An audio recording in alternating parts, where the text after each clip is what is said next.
सब मेरे साथ साथ चलना, कोई हाईफाई टॉपिक नहीं है, सब मेरे साथ साथ चलना कि वेलोसिटी टाइम ग्राफ कैसे बनता है ना।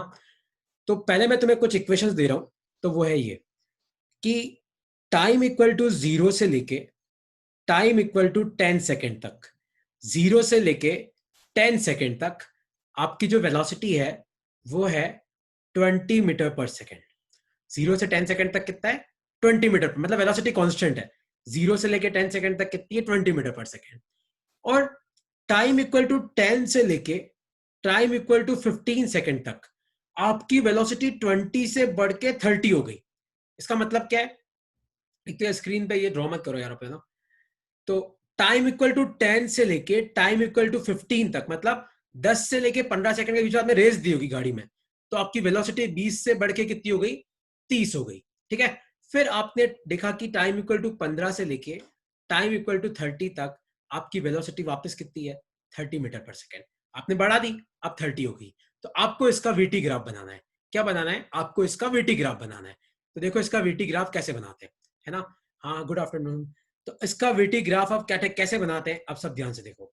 सबसे पहले वाई एक्सिस पे वेलोसिटी, एक्स एक्सिस पे टाइम। ठीक है। पहले अपन टाइम देख लेते हैं। 0, 10, 15 और 30 तक जा रहा है। तो मैं क्या कर देता हूँ, 0, 5, 10, 15, 20, 25 और 30। ठीक है। 0 से 5, 10, 15, 20। ठीक है। अब 0 से लेके 10 तक तो वेलोसिटी ना बढ़ रही है ना घट रही है। कितनी है? 20। तो मान लो ये 10 है, ये 20 है और ये 30 है। तो 0 से लेके 10 तक आपकी वेलोसिटी फिक्स है। कितनी है? 20 मीटर पर सेकेंड। तो अपन क्या करेंगे, शुरू के 10 सेकेंड तक तो आपकी वेलोसिटी फिक्स है, तो आपकी स्ट्रेट लाइन बनेगी ऐसे, ना तो वेलोसिटी ऊपर जा रही है ना नीचे आ रही है। तो ये अपना ग्राफ का पहला पार्ट कंप्लीट हो गया। अब 10 से 15 के बीच में वेलोसिटी 20 से 30 हो गई, मतलब 10 पे तो 20 थी और 15 पे कितनी हो गई? 30। तो ये मैंने क्या किया, ये मैंने वेलोसिटी बढ़ा दी। ठीक है। अब 15 से लेके 30 तक वेलोसिटी 30 है, तो 30 मतलब यहां पे हो गया। अब वेलोसिटी ना बढ़ रही है ना घट रही है। तो ये मेरा ग्राफ बन गया। ये क्या बन गया मेरा? ये बन गया मेरा वीटी ग्राफ। आया समझ में? कोई डाउट तो नहीं किसी को? ये पॉइंट ए, ये पॉइंट बी, ये पॉइंट सी, ये पॉइंट डी। तो ये आ गया अपना वीटी ग्राफ। और याद है, वीटी ग्राफ के अंदर जो एरिया होता है वो क्या बताता है? वीटी ग्राफ के अंदर का एरिया बताता है कि डिस्प्लेसमेंट कितना है। तो मैं तुम्हें पूछूं कि बताओ ए से लेके डी तक कितना डिस्प्लेसमेंट है। तो ए से लेके डी मतलब आपको क्या करना है, ये पूरा एरिया कैलकुलेट करना है। इससे आपको पता पड़ जाएगा कि टोटल डिस्प्लेसमेंट कितना है। खाली मैं तुम्हें पूछूं कि नहीं, खाली बी से लेके सी में डिस्प्लेसमेंट कितना है, तो खाली आपको ये बी और सी के बीच वाला एरिया कैलकुलेट करना है ना। तो कोई तुम्हें पूछे कि वीटी ग्राफ का जो एरिया होता है वो क्या देता है, वीटी का एरिया हमें देता है डिस्प्लेसमेंट। ये हमने परसों ही पढ़ा था। ठीक है। अब मैं तुम्हें एक्सेलरेशन निकालना सिखाता हूं। सपोज मैं तुम्हें बोलूं कि ए और बी के बीच में एक्सेलरेशन निकालो, तो आपको क्या करना है, velocity at B minus velocity at A upon time at B minus time at B. Acceleration क्या होता है? एक्सेलरेशन होता है change in velocity divided by time taken. ध्यान से देखो, बी पे कितनी वेलोसिटी है? 20 माइनस ए पे कितनी वेलोसिटी है? 20 और टाइम कितना लगा? बी पे कितना टाइम है? 10 और ए पे कितना टाइम है? 0। तो आपका एक्सेलरेशन कितना आया? 0। क्योंकि एक्सेलरेशन क्या होता है? Final velocity minus initial velocity divided bye final time minus initial time. आया समझ में? यही अगर मैं तुम्हें पूछता कि ए और डी के बीच में कितनी वेलोसिटी है, एक सेकंड रुकना, हाँ मुझे डिलीट करना पड़ेगा यहां से। यही मैं तुम्हें पूछता कि ए और डी के बीच में कितनी वेलोसिटी है, मतलब acceleration between A and D. तो आपको क्या करना है, velocity at D minus velocity of A upon time at D minus time at A. तो डी पे कितनी वेलोसिटी है? डी पे ध्यान से देखो कि 30 है और ए पे कितनी है? 20 है। और डी पे कितना टाइम है? डी पे कितना टाइम है? 30। देखो डी पे कितना टाइम है? डी पे आपका 30 और ए पे कितना टाइम है? 0। 30 माइनस 0, तो ये कितना आएगा? 10/30 मतलब 1/3 मीटर अपॉन सेकंड स्क्वायर। तो इस तरीके से हम क्या निकालते हैं, एक्सेलरेशन। तो कोई तुम्हें पूछे कि वीटी कर्व से आप क्या निकाल सकते हो, तो वीटी कर्व का अगर आप एरिया निकालोगे तो आपको एक तो मिल जाएगा डिस्प्लेसमेंट, और अपन याद है मैंने परसों पढ़ाया था डिस्टेंस भी निकाल सकते हैं। डिस्टेंस में सारे एरिया को प्लस करना होता है, डिस्प्लेसमेंट में ऊपर वाला एरिया प्लस नीचे वाला माइनस। और इसी वीटी कर्व का अगर तुम स्लोप निकालोगे तो तुम्हें क्या मिलेगा, एक्सेलरेशन। ये फंडा तुम्हें याद रखना है ना। इसको चाहो तो लिख लो, क्योंकि अगला वीटी कर्व तुम्हें ही बनाना है और उसमें एक्सेलरेशन भी तुम्हें ही निकालना है और डिस्प्लेसमेंट और डिस्टेंस भी तुम्हें ही निकालना है ना। तो अगला वाला जो कर्व है वो तुम्हें बनाना है, ठीक है। देखो क्या कर्व है, मैं तुम्हें इक्वेशन लिख के, मैं तुम्हें वेरिएबल्स लिख के दे रहा हूं। तो टाइम इक्वल टू 0 से लेके टाइम इक्वल टू 10 सेकेंड तक मेरी वेलोसिटी फिक्स है, कितनी है, 10 मीटर पर सेकेंड।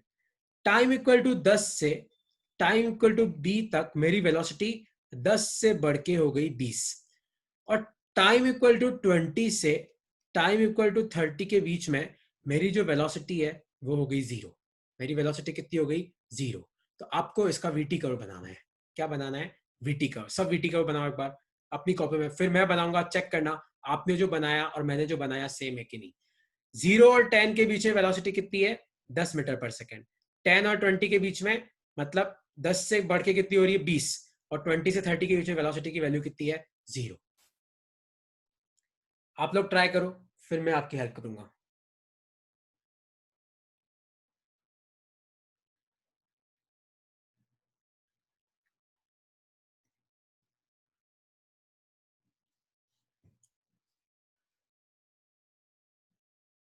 सर निकालना क्या है? खाली वीटी ग्राफ बनाना है इसका। ओके।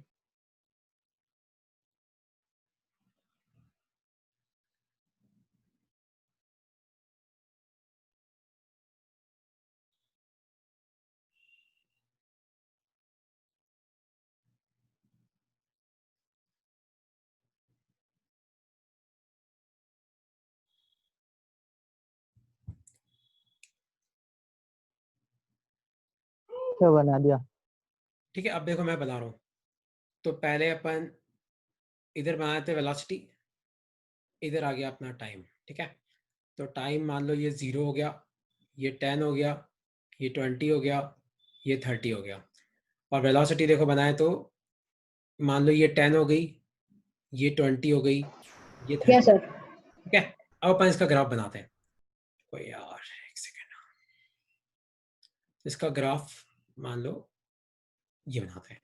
तो 0 और 10 के बीच में वेलोसिटी फिक्स है, कितनी है, 10। तो ये आ गया 0 और 10 के बीच में। 10 से लेके 20 तक वेलोसिटी 10 से 20 हो गई, तो आपकी वेलोसिटी 10 से 20 हो गई। और फिर 20 से 30 के बीच में तो ये हो गई, और 20 से 30 के बीच में आपकी वेलोसिटी कितनी है, 20 से 30 के बीच आपकी वेलोसिटी 0 है, तो ये हो गई 0। ये हो गए आपके चारों। तो मान लो ये पॉइंट ए, ये पॉइंट बी, ये पॉइंट सी और ये पॉइंट डी, ठीक है। तो ये आपका ए बी सी डी चारों पॉइंट आ गए। तो पहला मेरा क्वेश्चन ये है कि आपको बताना है कि ए और सी के बीच में कितना एक्सेलरेशन है, आपको मुझे अभी निकाल के बताना है।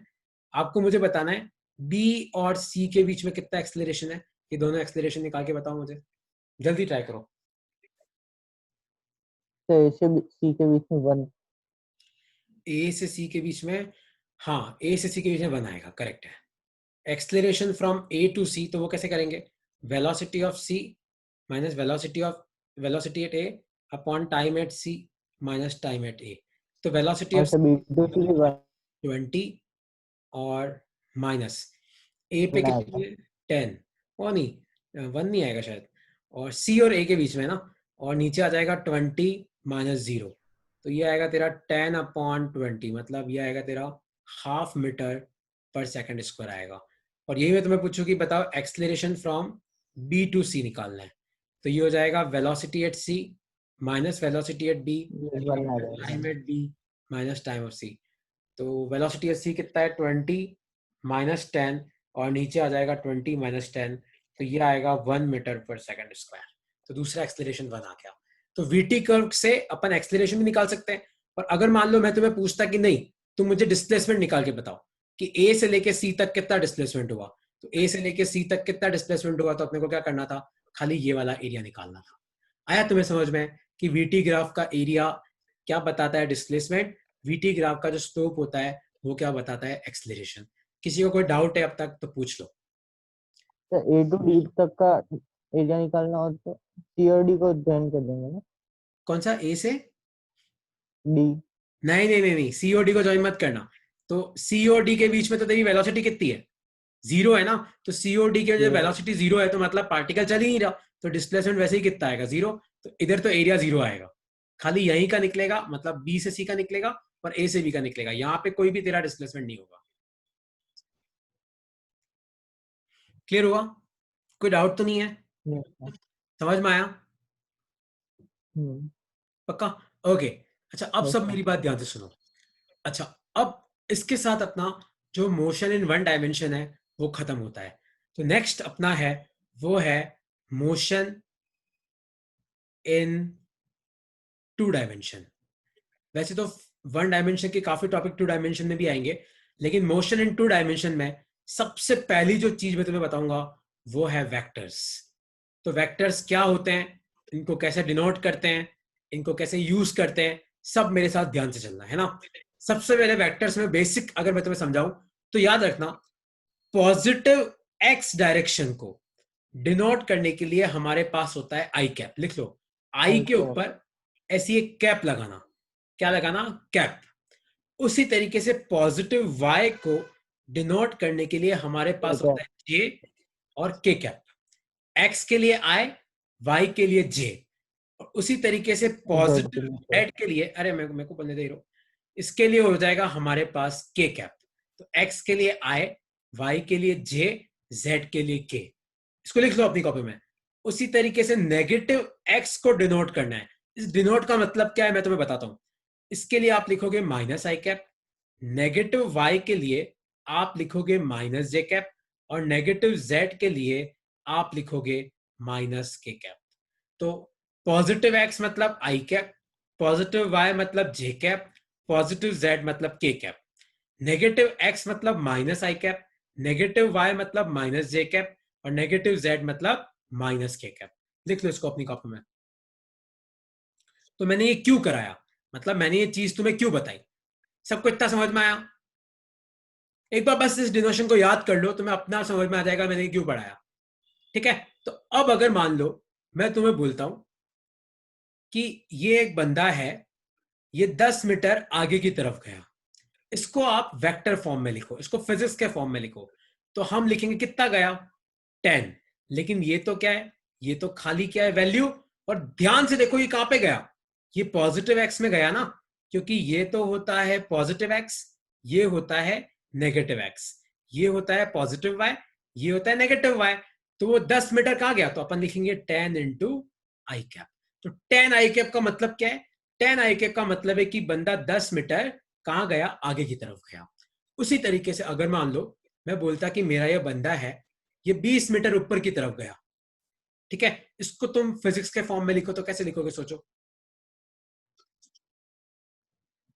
लेटर स्मॉल, हेमांक स्मॉल होंगे, कैप्स बड़ा आई नहीं होगा, छोटा आई होगा, छोटा आई, छोटा जे, छोटा के।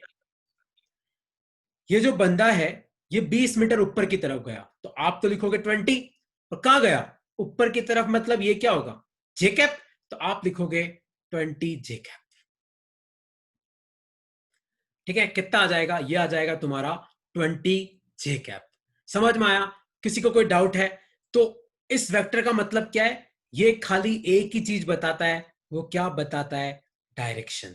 क्योंकि किसी भी वेक्टर को लिखने के लिए वैल्यू भी चाहिए होती है, डायरेक्शन भी चाहिए होती है। ठीक है, अगला वाला लिखना आप तुम, एक सेकंड ना, 1 सेकंड। तो मान लो कि एक बंदा पीछे की तरफ गया 100 मीटर, तो इसको आप कैसे लिखोगे फिजिक्स के फॉर्म में? 100 माइनस आई कैप। करेक्ट, तो आप लिखोगे 100, और पीछे की तरफ तो आप क्या लिखोगे, माइनस आई कैप। आया समझ में? किसी को कोई डाउट तो नहीं है? किसी को अब तक कोई डाउट है तो पूछ लो। माइनस 100 आई कैप हाँ हाँ, -100 आई कैप लिख सकते हैं, लेकिन कहीं पे भी अगर -100 आई कैप लिखा है ना, तो तुम्हें इसको ऐसे ही समझना है, 100 और माइनस आई कैप, मतलब 100 मीटर लेकिन पीछे की तरफ, है ना। अच्छा अब अपन एक स्टेप ऊपर चलते हैं। एक स्टेप ऊपर कैसे? सपोज करो कि कोई बंदा 2 मीटर आगे गया, फिर 6 मीटर ऊपर गया, इसको तुम वेक्टर फॉर्म में लिखो। तो 2 मीटर आगे गया तो पहले आपको क्या लिखना है, 2 आई कैप, प्लस अब 6 मीटर 2 ऊपर गया आई तो कैप आपको प्लस लिखना 6 है जे कैप। 6 जे कैप, है ना। तो इस तरीके से लिखते हैं। कोई बंदा 2 मीटर आगे गया, और 6 मीटर ऊपर की तरफ गया, तो 2 आई कैप प्लस 6 जे कैप। इसको कैसे लिखते हैं हम? इस तरीके से लिखते हैं। आया समझ में? तो अगर मान लो कि मैं तुम्हें बोलूं कि कोई बंदा 3 मीटर पीछे गया फिर 4 मीटर नीचे आया, कोई आंसर बोलना मत, इसको कैसे लिखेंगे सोच के बताओ। जिसको आता है वो मत बोलना, सोचना कैसे आएगा इसका आंसर।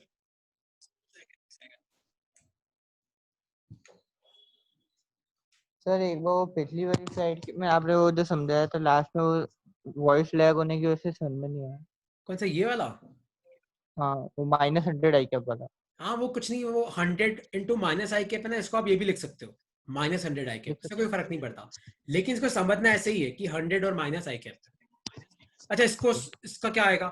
3 मीटर पीछे गया और 4 मीटर नीचे आया, तो 3 मीटर पीछे गया तो आप क्या -3 आई लिखोगे कैप इसको? -4 -3 आई कैप लिख सकते हैं, है ना, क्योंकि 3 -4 इंटू माइनस आई कैप होगा। और फिर 4 मीटर नीचे गया तो -4 जे कैप।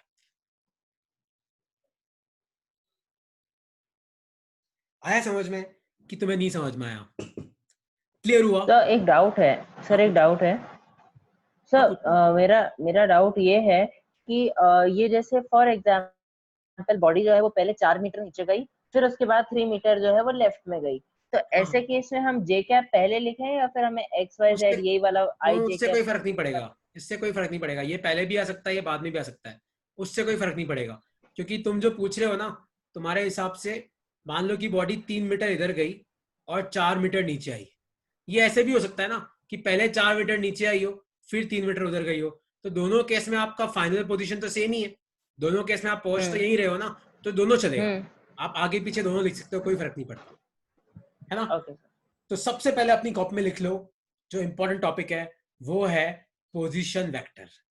पोजीशन वेक्टर क्या है?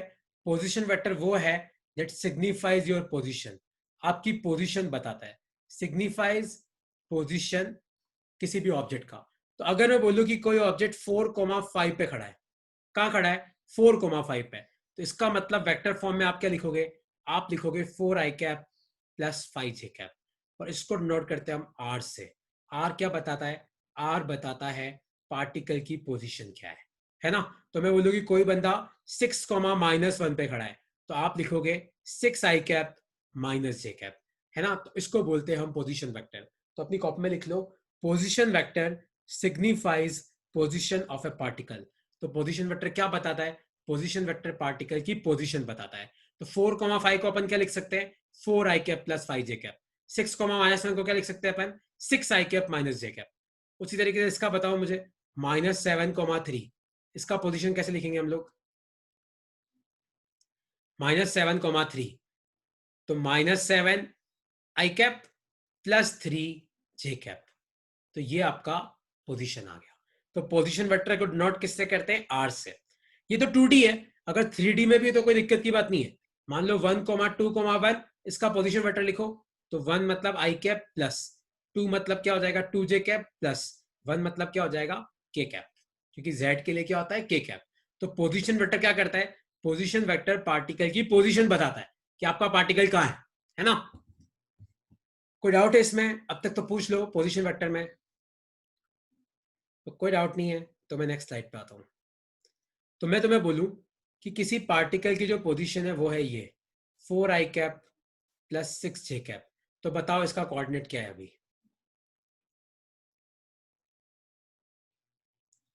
4 आई कैप प्लस 6 जे कैप, बताओ इसका कोऑर्डिनेट क्या है ओरिजिन के रेस्पेक्ट में? तो 4 आई कैप प्लस 6 जे कैप है, तो इसका कोऑर्डिनेट क्या हो जाएगा? 4,6 ओरिजिन के रेस्पेक्ट में, है ना। तो इस तरीके से हम क्या लिखते हैं? पोजीशन वेक्टर लिखते हैं। किसी का कोई डाउट है? अब तक किसी को कोई डाउट है तो पूछ लो। आई कैप क्या बताता है? एक्स। जे कैप क्या बताता है? वाई। के कैप क्या बताता है? जेड, है ना। पोजीशन वेक्टर कैसे लिखते हैं समझ में आया? आई कैप, जे कैप और के कैप खाली क्या बताते हैं? आई कैप, जे कैप और के कैप खाली डायरेक्शन बताते हैं। आई कैप मतलब एक्स, जे कैप मतलब वाई, के कैप मतलब जेड। माइनस आई कैप मतलब माइनस एक्स, माइनस जे कैप मतलब माइनस वाई, माइनस के कैप मतलब माइनस जेड। तो ये लोग क्या बताते हैं? खाली डायरेक्शन बताते हैं, है ना। अच्छा, अब नेक्स्ट चीज है वो ध्यान से देखना। तो वेक्टर लिखना आ गया, नेक्स्ट है magnitude of vector. Next topic है किसी भी वेक्टर का मैग्नीट्यूड कैसे निकालते हैं। मैग्नीट्यूड का मतलब होता है कि किसी भी वेक्टर की लेंथ कैसे निकालते हैं, है ना। तो कैसे निकालते हैं सब ध्यान से देखना। मान लो कि एक बंदा है, वो यहां पे खड़ा हुआ है और उसका पोजीशन कोऑर्डिनेटेड 2,1। क्या पोजीशन कोऑर्डिनेटेड 2,1? तो अगर कोई बंदा इस बंदे को देखेगा तो उसको क्या लगेगा, बंदा कहां खड़ा है, यहां पे। तो इस वेक्टर, ये वेक्टर क्या होगा, ध्यान से देखना, ये वेक्टर क्या होगा सब ध्यान से समझना। तो मान लो कि ये O है, ये A है। तो किसी भी बंदे को अगर O से लेके A तक जाना है तो पहले क्या चलेगा, पहले वो X में चलेगा कितना, 2 मीटर, फिर ऊपर की तरफ कितना जाएगा, 1 मीटर। तो ये जो वेक्टर है, मान लो इसकी लेंथ है R, इस वेक्टर को R बोलते, तो R क्या हो जाएगा, पहले तो वो 2 मीटर आगे गया तो आ जाएगा 2i कैप, प्लस 1 मीटर ऊपर गया तो कितना आ जाएगा, j कैप। तो 2,1 2i cap plus j cap, और ये वेक्टर क्या है, R। और इस R का मैग्नीट्यूड कैसे लिखेंगे आप सब ध्यान से देखना। देखो इस R का मैग्नीट्यूड मतलब R की लेंथ कितनी है, ये R है क्या, हाइपो है कि नहीं। हाइपो का स्क्वायर क्या होता है, परपेंडिकुलर का स्क्वायर प्लस बेस का स्क्वायर। तो कैसे लेते, ध्यान से देखो, I के साथ जो है उसका स्क्वायर प्लस J के साथ जो है उसका स्क्वायर। तो ये कितना आ जाएगा, ये आ जाएगा आपका √5। ये क्या आ जाएगा, √5। तो किसी भी वेक्टर के मैग्नीट्यूड को अपन किससे नोट करते हैं, इससे। तो इसका मतलब है मैग्नीट्यूड, मैग्नीट्यूड मतलब लेंथ ऑफ आर वेक्टर। है समझ में। तो किसी भी वेक्टर का मैग्नीट्यूड निकालते कैसे, वापस समझना। एक एग्जांपल मैं और दे रहा हूं, अगला तुम्हें करना है। तो एक बंदा पहले ओरिजिन पे था, कहां था, ओरिजिन पे।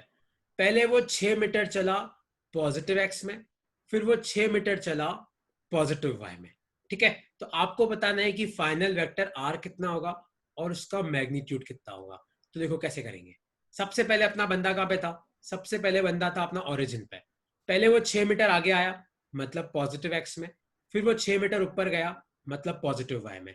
तो अपना वेक्टर क्या होगा, आप ओरिजिन से ज्वाइन कर दो, ये आपका वेक्टर है। तो आपका वेक्टर कितना हो जाएगा, आपका वेक्टर हो जाएगा 6i cap plus 6j cap, क्योंकि 6 मीटर आगे आया, 6 मीटर ऊपर गया।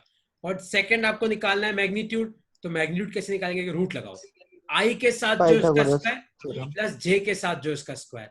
तो ये आ जाएगा तुम्हारा 36 प्लस 36, और ये कितना हो जाएगा, √72। ठीक है, किसी का कोई डाउट है अब तक तो पूछ लो कि किसी भी वेक्टर को लिखते कैसे हैं, उसका मैग्नीट्यूड कैसे निकालते हैं। और मान लो शुरू में वो ओरिजिन पे है, तो शुरू में ओरिजिन पे नहीं है तो क्या करना है वो मैं तुम्हें बताता हूं। नहीं, z लास्ट में आता है, हिमांग ऐसे लिखते हैं, x, y, z ऐसे लिखते हैं। ठीक है, अगला क्वेश्चन अब तुम लोगों को करना है। तो क्वेश्चन है ये कि आपका एक पार्टिकल है, वो शुरू में कहां पे था, शुरू में था वो ओरिजिन पे। पहले वो 6 मीटर चला पॉजिटिव एक्स में, फिर वो 5 मीटर चला नेगेटिव वाई में, और फिर वो 2 मीटर चला नेगेटिव एक्स में। पहले वो 6 मीटर कहां चला, पॉजिटिव एक्स में, फिर 5 मीटर कहां चला, नेगेटिव वाई में, फिर 2 मीटर कहां चला, नेगेटिव एक्स में। तो आपको बताना है कि उसका फाइनल वेक्टर क्या होगा और उस वेक्टर का मैग्नीट्यूड क्या होगा।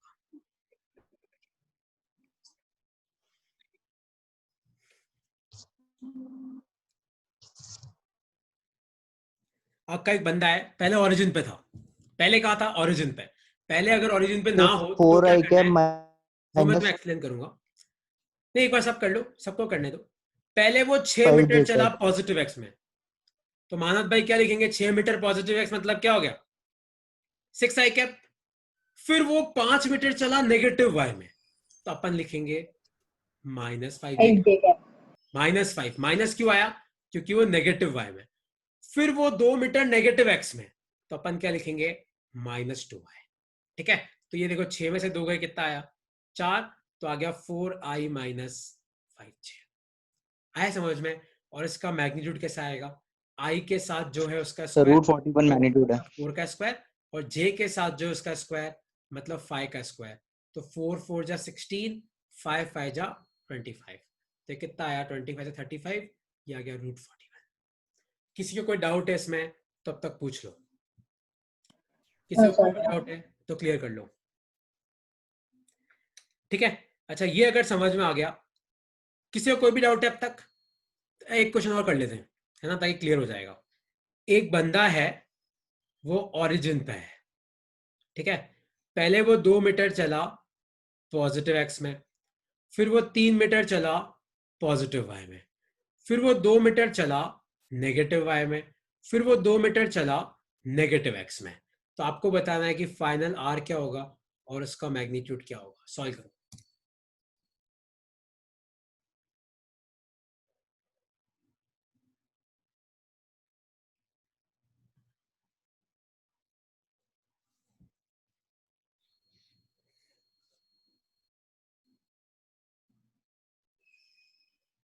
सर लास्ट वाला 2 मीटर है या 1? 2 मीटर है, 2 मीटर है। सर लास्ट वाला माइनस एक्स में। हाँ 2 मीटर है, वो 2 मीटर है।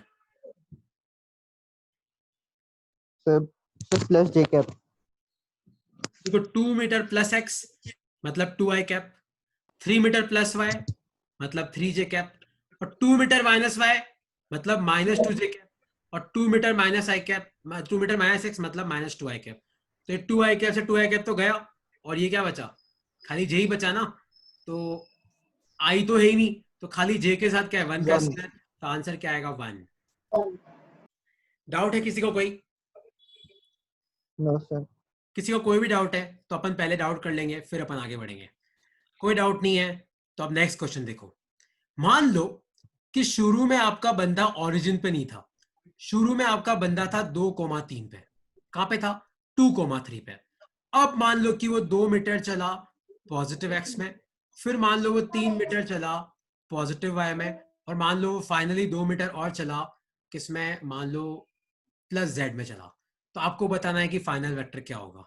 तो अपन आर लिखते हैं। देखो अब शुरू में ओरिजिन नहीं है, शुरू में क्या है 2,3, तो शुरू वाला वेक्टर आप लिख लो 2 आई कैप प्लस 3 जे कैप। अब जो किया है वही करते रहो, प्लस 2 मीटर पॉजिटिव एक्स में तो 2 आई कैप, 3 मीटर पॉजिटिव वाई में तो 3 जे कैप, और 2 मीटर पॉजिटिव जेड है तो क्या आ जाएगा, प्लस 2 के कैप आ जाएगा। तो इसको सॉल्व कर दो, कितना आएगा, 2 और 2 4, 4 आई कैप, 3 और 3 6, प्लस 6 जे कैप और 2 के कैप। ये तो आ गया आर। और अब इसका मैग्नीट्यूड निकालना है। देखो किसी भी वेक्टर का मैग्नीट्यूड कैसे निकालते हैं, सब ध्यान से देखना।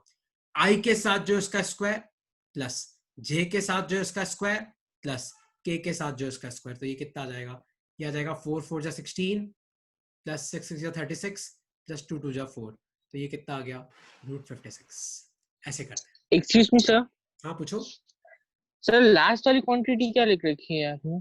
के कैप, वो ऊपर मैंने दे रखा है ना कि 2 मीटर चला वो पॉजिटिव जेड में, तो पॉजिटिव जेड मतलब के कैप होता है ना, ओके। है ना। और मैग्नीट्यूड ऐसे निकालते हैं।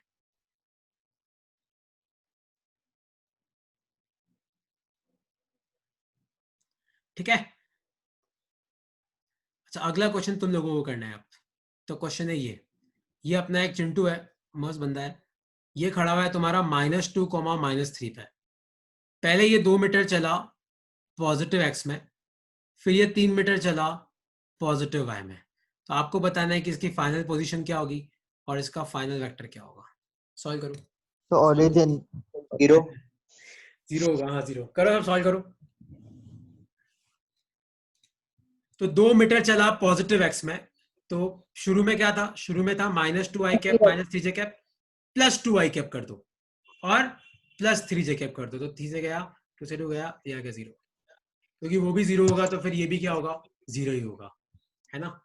अच्छा और किसी को कोई डाउट है कि वेक्टर लिखते कैसे हैं, आई कैप जे कैप के कैप क्या होता है, वेक्टर को ऐड कैसे करते हैं, मैग्नीट्यूड कैसे निकालते हैं, किसी को कोई भी डाउट है अब तक तो पूछ लो। कोई भी डाउट है किसी को? ओके कोई डाउट नहीं है, नो सर। ठीक है। एक सेकंड। तो बस एक आज की लास्ट चीज मैं और करा रहा हूं तुम्हें, वो है डिस्प्लेसमेंट वेक्टर। क्या है वो? Displacement vector. Displacement vector, displacement vector होता है फाइनल पोजीशन मतलब R final minus R initial, ये होता है डिस्प्लेसमेंट वेक्टर। तो मान लो कि शुरू में आपका जो बंदा था मान लो शुरू में वो खड़ा हुआ है 4,5 पे, मतलब उसकी इनिशियल पोजीशन क्या है 4,5, और मान लो कि वो चल के, मान लो अपना जो बंदा है वो चल के फाइनली कहाँ पहुंच गया, मान लो वो पहुंच गया 9,6 पे। शुरू में कहाँ था 4,5 पे, फाइनली कहाँ पहुंच गया 9,6 पे। तो मेरा क्वेश्चन है फाइंड इनिशियल पोजीशन वेक्टर मतलब are I, final position vector मतलब आर एफ, और डिस्प्लेसमेंट वेक्टर को डिनोट करते हैं हम आर एफ आई से, और आपको तीसरा निकालना है displacement vector R F I. तो देखो इनिशियल पोजीशन वेक्टर तो कितना आएगा, R initial will be 4i cap plus 5j cap. अभी मैंने तुम्हें लिखना सिखाया है। फाइनल पोजीशन वेक्टर क्या हो जाएगा, आर फाइनल। ध्यान से देखो 9,6 है तो क्या आ जाएगा, ये आ जाएगा 9i cap plus 6j cap. और आर एफ आई, प्रियल आपकी अगली क्लास है बेटा, प्रियल आपने अभी ज्वाइन तो कर लिया है, आपकी क्लास 5 मिनट बाद है ना, तुम चाहो तो ये अटेंड कर लो। तो R final minus R initial, तो ये हो जाएगा 9i cap plus 6j cap minus 4i cap plus 5j cap. तो 9 में से 4 गए तो कितना बचा 5i कैप, और 6 में से 5 गए तो कितना बचा 1j कैप।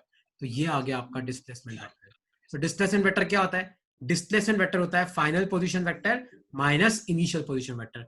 इसको लिख लो अपनी कॉपी में, ये वाला फॉर्मूला है डिस्प्लेसमेंट वेक्टर का। सर इसका अगर मैग्नीट्यूड निकालना हो तो हमें वही मेथड यूज हाँ, करना वही पड़ेगा, मेथड, 5 हाँ करेक्ट, वही मेथड लगाना पड़ेगा। रूट ऑफ आई के साथ जो इसका स्क्वायर और जे के साथ जो इसका स्क्वायर, मतलब ये कितना आ जाएगा √26। अगर मैग्नीट्यूड निकालना है तो वही तरीका लगाना है, ठीक है। अच्छा ओके, अब सर किसी को, हाँ पूछो। तो वो जो आप अब है ना 86968736 नंबर पे ये मैसेज सेंड कर सकते हो क्या? हाँ हाँ ठीक है ठीक है ठीक है स्पर्श। अच्छा इसमें किसी को कोई डाउट है तो पूछ लो, इसमें किसी को कोई डाउट है तो। आज हमने क्या पढ़ा, आज बेसिकली एक तो मैंने तुम्हें एक्सेलरेशन वीटी ग्राफ पढ़ाया, वेक्टर्स का बेसिक, पोजीशन वेक्टर और डिस्प्लेसमेंट वेक्टर, ठीक है। चलो ओके, अभी क्या मेरी क्या नेक्स्ट क्लास का टाइम हो गया है, तो मुझे तुम्हारी क्लास आज 5 मिनट पहले जल्दी खत्म करनी पड़ेगी। कोई डाउट है तुम भेज देना, इसका मैं तुम्हें क्विज भेज दूंगा। वैसे तो क्या ही क्विज होगा आज का, लेकिन वीटी ग्राफ का मैं तुम्हें क्विज भेज दूंगा, ठीक है। चलो ओके यार, बाय यार, thank you sir. Bye bye.